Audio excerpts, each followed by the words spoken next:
Welcome, everybody. John Zager. Good morning. How is everybody? Kind of a busy morning again. I don't know why. My mornings are very productive and very busy. I get so much done. So anyway, I'm back at this new park. I'm really liking this new park. I see we have more geese over here. I don't see their babies with them. The babies must not be up yet. And so clear skies. Yesterday got up to 82, 84. It's 64 now. Supposed to do the same thing again today. Just clear skies, warm. Mid 80s kind of idea, I guess. So I just finished my blog. It was a good blog. Gosh darn you guys, go read it. jzager.blogspot.com. So JZEGAR dot blogspot, BLOGSPOT.com.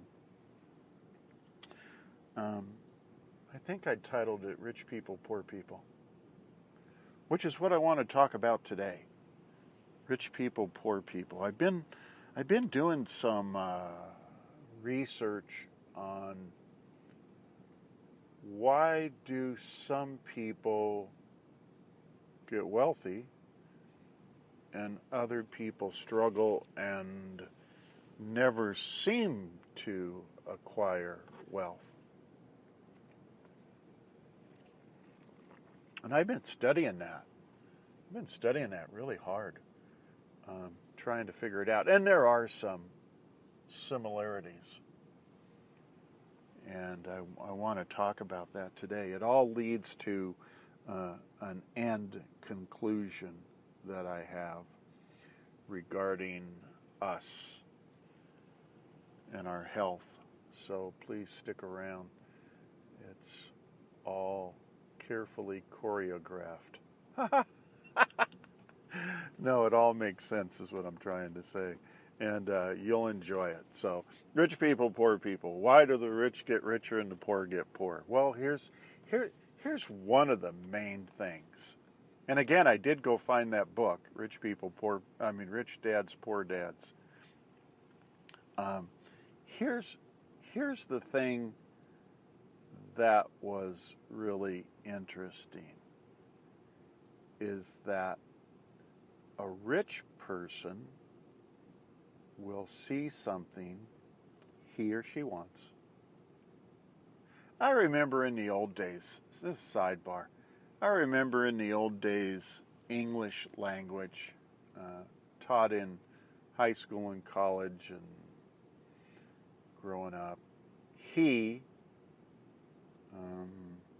H-E, was either male or female, based on how it was used or whatever. And, politically correct stuff now says you're supposed to say he or she. How dumb is that? From now on, I'm just going to reference to he as he or she. And you guys can figure it out. All right? So anyway, a rich person sees something that he wants and tries to problem solve, figure out how he can acquire it without a thought that it won't happen. A rich person does not think in terms of it's impossible. I can't have that. For whatever reason. They just don't think that way. Their mentality is just so totally different than that.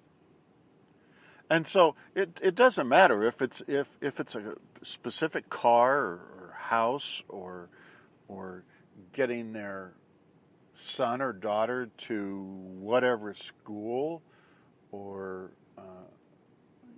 I don't know what rich people get. I really don't know, but regardless of what it is, they just plot a solution on how to get it. They figure out how to obtain it. They don't ever think in terms of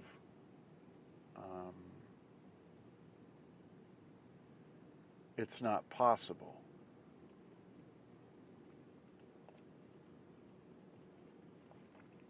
And poor people, on the other hand, might see something they want, and they would may immediately say, I can't afford that. And they just drop it right there and never take it past that point.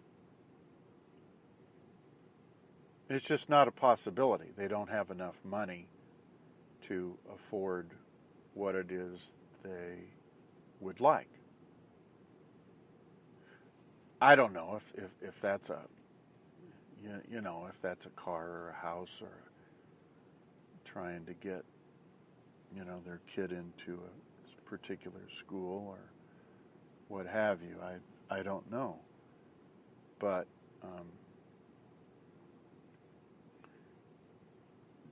they don't think in terms of there could be a solution as to how I could acquire this. And that's the difference between rich people and poor people. Poor people just say, I can't afford it, and they walk on down the aisle. They pass it up. They just can't see it as an option, nor do they want to try to figure out how to get it.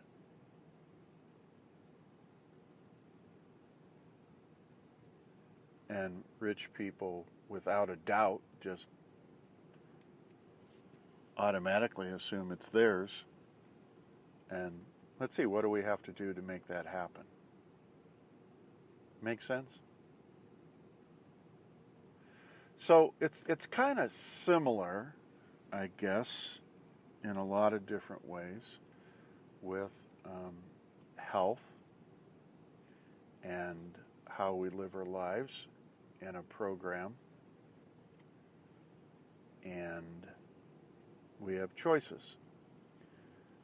So if you think in terms of we live in the matrix, right?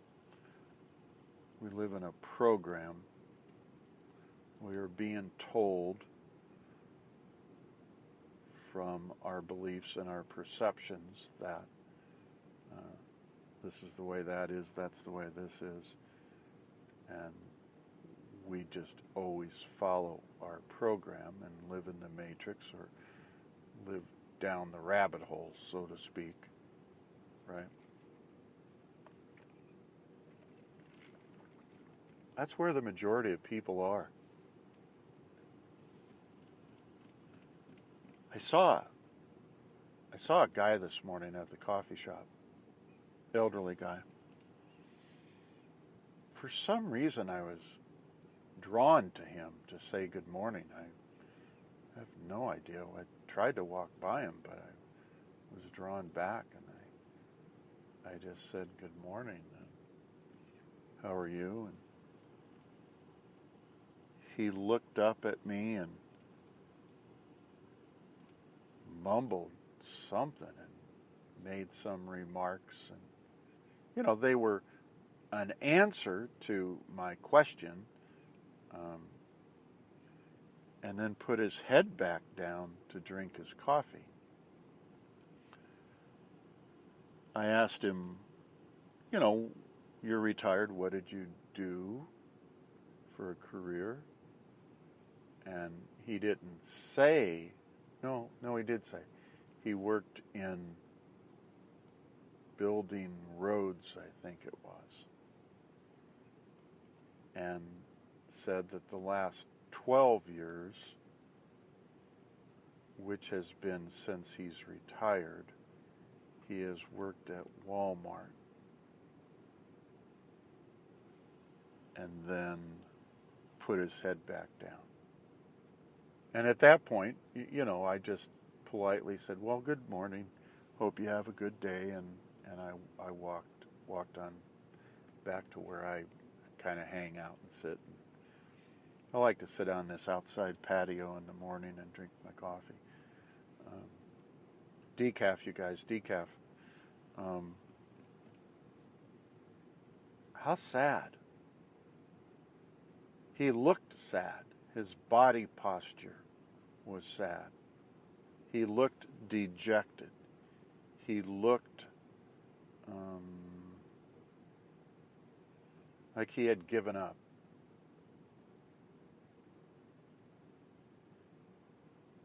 He was there, it seemed like, well, I'm an old man and I'm supposed to be here sitting having my cup of cheap coffee.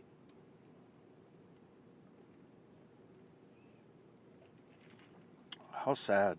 How terribly, terribly sad. Living in the matrix, you guys. Living down the rabbit hole. Following the program. Remember, the program, beliefs and perceptions that we get and all that stuff from when we're just a little child, stays with us our whole life. The majority of people don't ever consider changing things maybe for the better. This gentleman clearly had lived his entire life in the matrix, according to the program that he was given when he was a small child. And that's the result of his life. Rich people, poor people. Rich people look at options of how they can acquire something, right? They feel and assume that they have options. And not having something is not a consideration. This is not even a thought.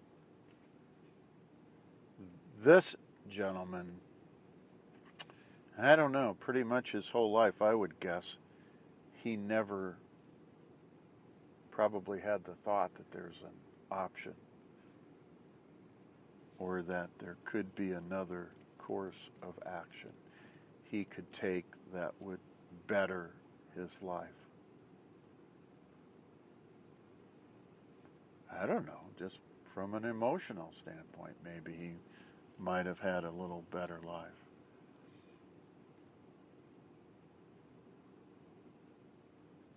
Poor people, and I don't know, this guy could be worth millions of dollars for all I know, but, you know, he appeared to be like the rest of us in there, trying to drink some cheap coffee and wake up in the morning. And I didn't see anybody, I don't ever see anybody in there that appears to be, you know, really wealthy. And so rich people, poor people, you know. He just hadn't considered that maybe changing his belief systems might have improved his lot in life. Rich people, poor people, and how you think. Right? So you take it to the next step, the next level. I'm drinking a mix of tea and decaf coffee and ice. So it's iced coffee tea. I don't know what else to call it. It's warm now in the morning, so I might start switching to iced coffee. I'm not sure. This is turning out to be really good. I don't have to worry about it getting cold.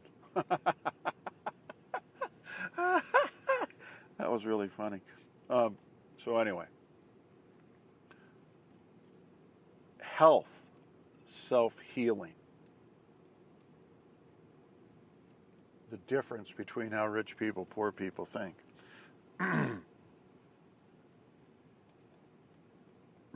Rich people, in my research, seem drawn to whatever advantage they can find. There's nothing wrong with that. That's okay. And one of the advantages that it talked about was education and training. And they spend large amounts of time seeking education for all kinds of things. Obviously, financial and economic education is huge.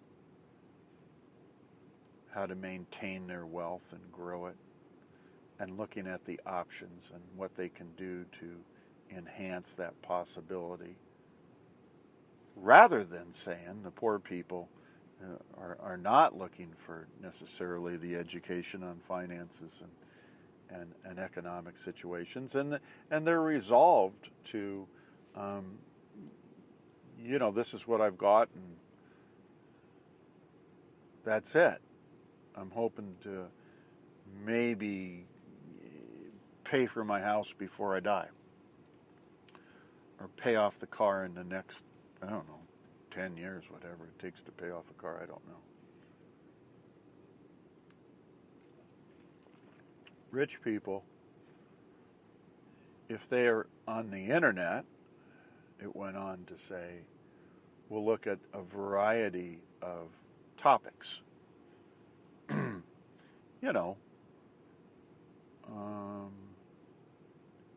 Let me use this as an example. This might be a biased or prejudiced, example, but I'm going to use it anyway. There's a lot of workshops out there that offer education and training in how to enhance, yourself from a physical and emotional standpoint. You could throw in there healing, self-healing, right? I can offer workshops because I'm not necessarily a notable person, although probably with the same, if not more, knowledge than a lot of folks that are. But, for a weekend, a Friday night, Saturday, half day, Sunday kind of thing, just a weekend sort of thing, I might, offer a couple $100, $100 a day or something per person, or $250 for the weekend, or some menial amount, because I'm not a excuse me. I was watching Dr. Joe Dispenza yesterday in an interview, and in the springtime, these are all allergies that cause me to have that throat thing going on, and he had the same thing going on, and he was coughing and hacking and clearing his throat. It was just terrible. But at any rate, it just made me think of that because I'm kind of doing the same thing this morning. But so I may not offer very much because I don't know. What do they call that? A brand? I don't have a brand. It's just me. I'm out here every single day doing my blogs and my podcasts and hoping I get a bigger following. Somebody like Dr. Joe Dispenza, who is highly successful and highly ranked as a brilliant neuroscientist, and just, he's eloquent in everything that he does. $3,500, if I'm not mistaken. Again, I don't keep track of his finances, but, they put up information if you want to attend a workshop. I had just noticed more recently $3,500 to go to one of his workshops. I am aware of Tony Robbins, again, highly successful, has helped a ton of people doing Psychology 101. But, he's in the thousands of dollars to attend one of his workshops. I don't know. They don't call his stuff workshops, do they? At any rate.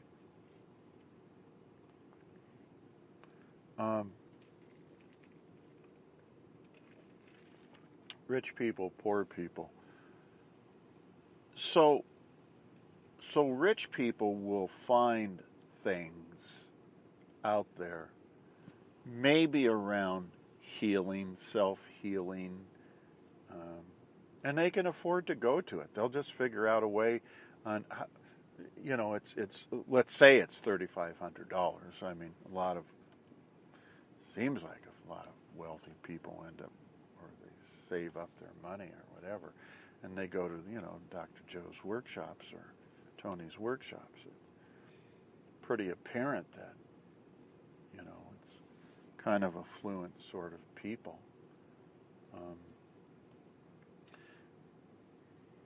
My continuing,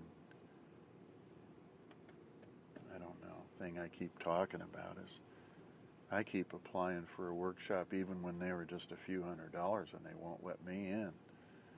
But rich people will find a way to make that happen. Poor people may have just the same desire to learn about getting well and self-healing and all that sort of thing, and they just blow it off.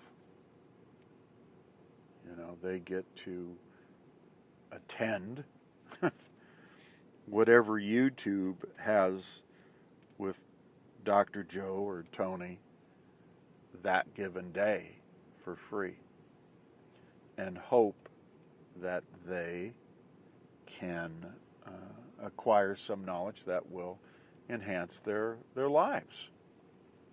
Good, hooray! They're making some effort.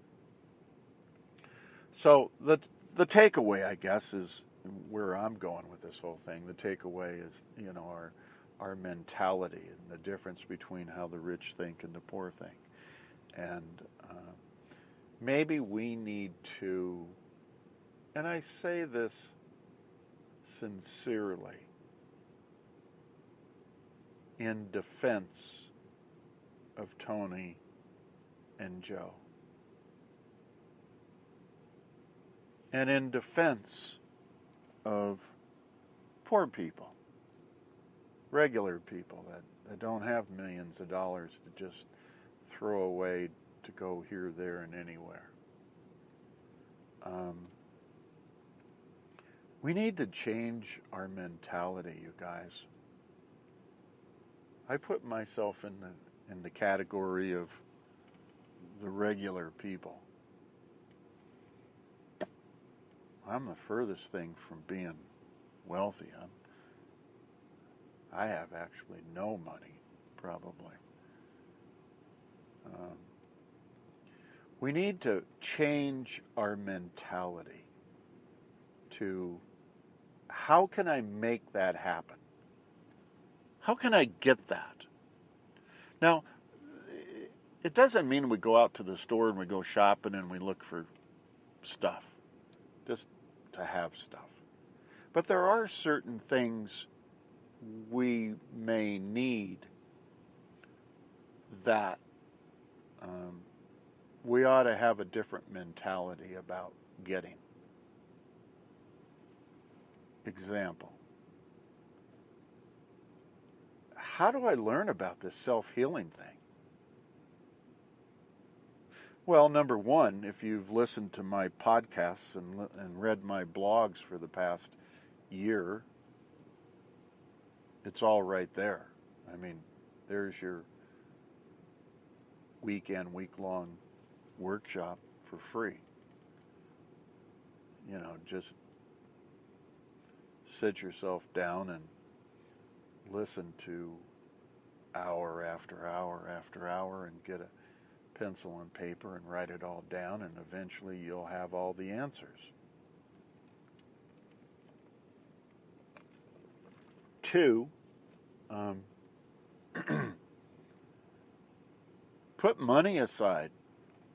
Figure out how to budget for something like this. Put money aside. And you're going to run across stuff that's going to make your life better.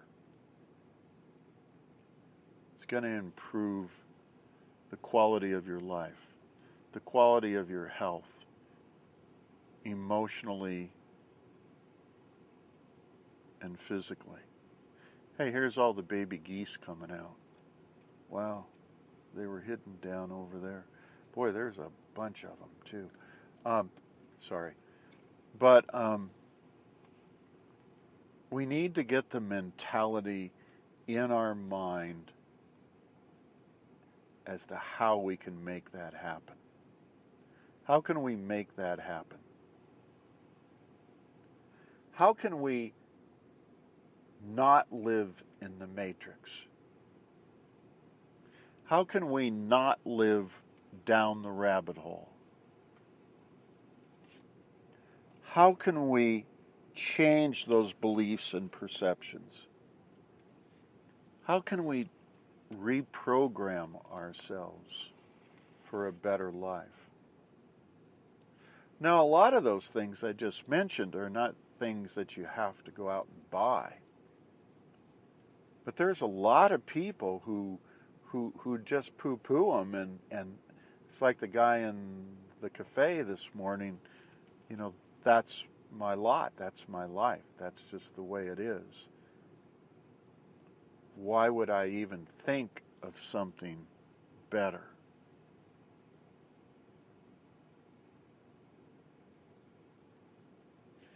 So, good podcast this morning, you guys. It's real clear. It's just about, well, this morning it's about me trying to inspire and empower you guys to make changes in your life. Change your belief systems, change your perceptions, change your program, rewire stuff, prune stuff apart. Find things that will enhance the quality of your life and health. Find ways for things to happen. Take control. Feel the power you have.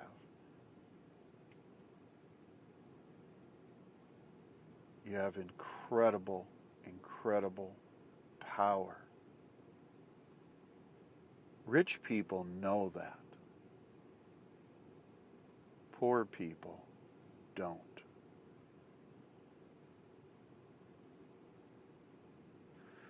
So, it's a beautiful day here in Colorado today. Up in 80s again, I'm suspecting.